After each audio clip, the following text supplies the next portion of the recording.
Welcome to the Real News Network. I'm Jessica Devereaux in Baltimore. The American-Israel Public Affairs Committee, or as we all know it, AIPAC, has wrapped up its annual policy conference. The D.C. conference is the lobby group's most organized public effort to influence members of Congress to adopt pro-Israeli policies. So what exactly is AIPAC looking to achieve this year? Here's a look at their legislative agenda, according to their website. Number one, they want to urge Congress to promote a hardline stance against Iran, also increase U.S.-Israeli strategic cooperation, and call Congress to provide $3.1 billion in aid to Israel for the fiscal year 2015. Now joining us to discuss the significance of AIPAC is our guest, Phyllis Bennis. Phyllis is a fellow at the Institute for Policy Studies in Washington, D.C., and the author of the book, Understanding the Palestinian-Israelis Conflict, a primer. Thank you for joining us, Phyllis. To be with you. So, Phyllis, although the boycott movement was not on the legislative agenda of AIPAC, it did come up in the conference. And I just want to play a clip of Secretary of State John Kerry and what he had to say about it. And I believe that we need to stand together with a single voice to reject any of the arbitrary, unwarranted boycotts of Israel. For more than 30 years, I have staunchly, loudly, unapologetically opposed boycotts of Israel, and I will continue to oppose those boycotts of Israel. That will never change. Phyllis, can you just give us some context? How is the recent boycott movement affecting the public relation efforts by groups like AIPAC? It's really quite extraordinary, Jessica. It's extraordinary to watch the degree of defensiveness among AIPAC leaders. We saw it in the speech by Israeli Prime Minister Bibi Netanyahu, who, of course, was the keynote speaker at the AIPAC conference. And he spent probably a good third of his entire speech focused on the BDS movement, the Boycott, Divestment, and Sanctions movement. That movement, of course, is a movement that was originally called by Palestinian civil society back in 2005, who called on supporters around the world to boycott and divest from and sanction Israel until Israel stops violating international law and human rights. And at the beginning, of course, it was more a rhetorical point than a reality. But these days, it's becoming a huge campaign with enormous impact for Israel. In Europe, the campaign is having very immediate and major financial, economic interests at stake in Israel. You see in Luxembourg, banking, and in Stockholm, the city council, major institutions throughout Europe are cutting off potential contracts with Israeli companies or with companies that are doing business in Israel because of their support for occupation and apartheid. And that is getting very threatening for Israelis and for Israeli interests. In the United States, we're seeing the BDS movement as a major part of what has been this incredible discourse shift in the last 5, 6, 10 years over how the U.S. public sees Israel and how it sees Palestinian rights. So we're no longer looking at it from the lens of Israel is our friend, Israel is our ally, Israel is the only democracy in the Middle East. The Palestinians are the problem. The Palestinians are, quote, terrorists or something like that. We're now seeing much more of it in the context of human rights violations. We're looking at this as a rights-based issue, where one side has obligations under international law and they're violating those obligations. That's the basis of the BDS movement. And that's what's been so extraordinary about it, that it's having so much impact that you've heard President Obama and Secretary of State Kerry refer to it in the context of if Israel doesn't make some serious changes, they're going to face a worldwide effort at boycotts and isolation of Israel. Now we hear it from Secretary Kerry again at AIPAC, and we hear it from the Israeli Prime Minister himself, who spends a huge amount of his time challenging the BDS movement.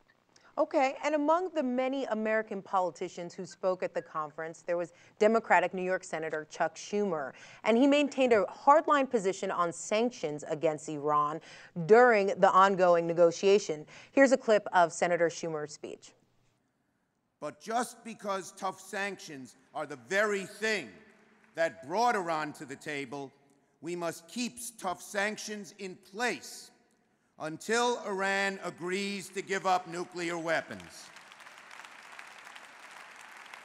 The only way The only way that Iran will voluntarily give up nuclear weapons is if they know that tougher and tougher sanctions will be put in place until they do.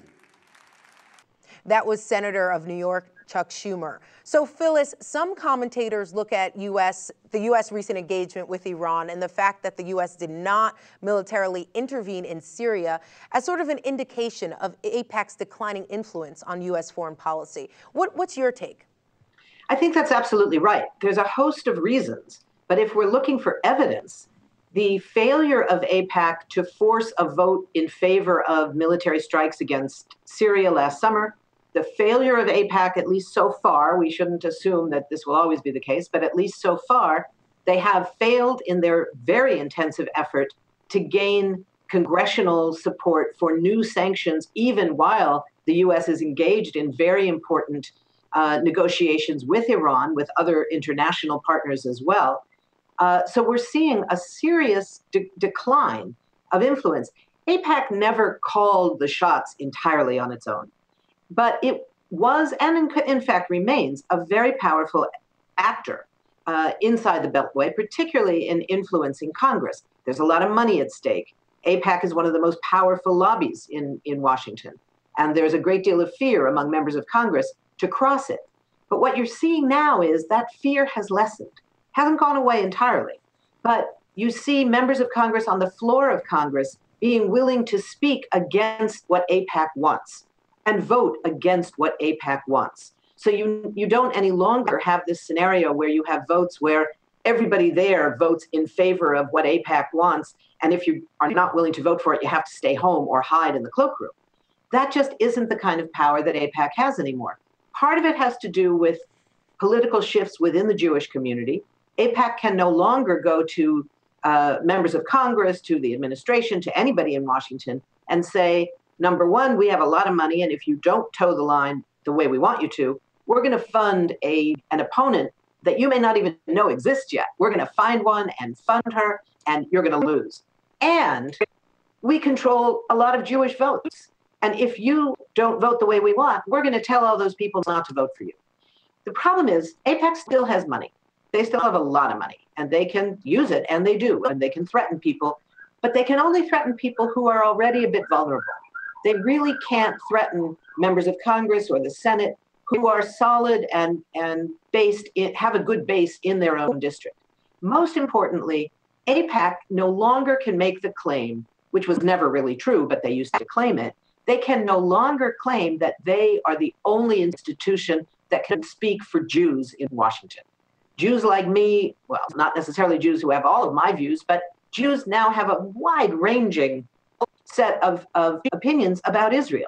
You have an organization like Jewish Voice for Peace that has, I think, probably as many members around the country as AIPAC has. Maybe their mailing list isn't quite as big. They certainly don't have as much money, but they suddenly have enormous influence, particularly among young Jews and on college campuses. In Washington, an organization like J Street challenged the taboo where AIPAC used to be able to say no one else can speak for Jewish interests. Suddenly there's J Street saying we are pro-Israel and pro-peace. So you have a lot of challenges to AIPAC right now, and we're seeing that play out where they are simply not able to call the shots on their own the way they always thought they could. Okay, let's turn and talk about those people who are in support of AIPAC. There was a recent New York Times op-ed that was published. It's titled, "AIPAC is Good for America," and it was written by political editor of Jewish journal Shmuel Rosner. He writes, quote, "If AIPAC is guilty of anything, it is guilty of leadership mongering, of wanting America to continue playing an active role in shaping the Middle East and the rest of the world. This is something that critics of AIPAC's specific policy should acknowledge and applaud." Phyllis, do you agree that this pro-American stance advocated by AIPAC plays a positive role in global politics? No. Not to put too fine a point on it, but no. I would certainly acknowledge that a big chunk of AIPAC's raison d'etre is precisely to encourage this understanding that the United States should remain, quote, the sole superpower who can tell the rest of the world, and specifically the Middle East, what to do, what not to do, who gets to have weapons, who doesn't, who gets to have a state, who doesn't, all of those things. That's what AIPAC has always wanted. Is that a good thing? No, I don't think so. The US is changing its relationship around the world, and some of that change is a response to the reality that the US is no longer the unchallengeable superpower that it once was. There are many changes afoot. The nature of US empire is very much changing and is somewhat on the decline. It doesn't mean that the US now has faces a strategic threat from somebody. The US still has the biggest economy in the world, has by far the most outrageously bigger, stronger, tougher, etc. military than the next 15 countries around the world. So those things haven't changed. But the idea that the US is still the post-Cold War winner who could call the shots, stand like the Colossus of Rhodes astride the world, that just ain't happening anymore. All right, let's talk about what wasn't discussed at the conference, specifically the issue of settlement construction. Statistics from the Israel Central Bureau of Statistics showed that settlement construction more than doubled in 2013 from the previous year. Just really quickly, Phyllis, give us an update on the U.S. position on settlement freezes and how that's affecting the peace negotiations between Israelis and Palestinians. Right now, the U.S. is not calling for another settlement freeze. It was the agreement to getting the Israelis to come to this round of peace talks, the round that I'm calling the Einstein talks, because this is sort of like Einstein's last definition of insanity, doing the same thing over and over again and thinking you're going to get different results. That's what Secretary Kerry is doing this time around. He's not going to get different results.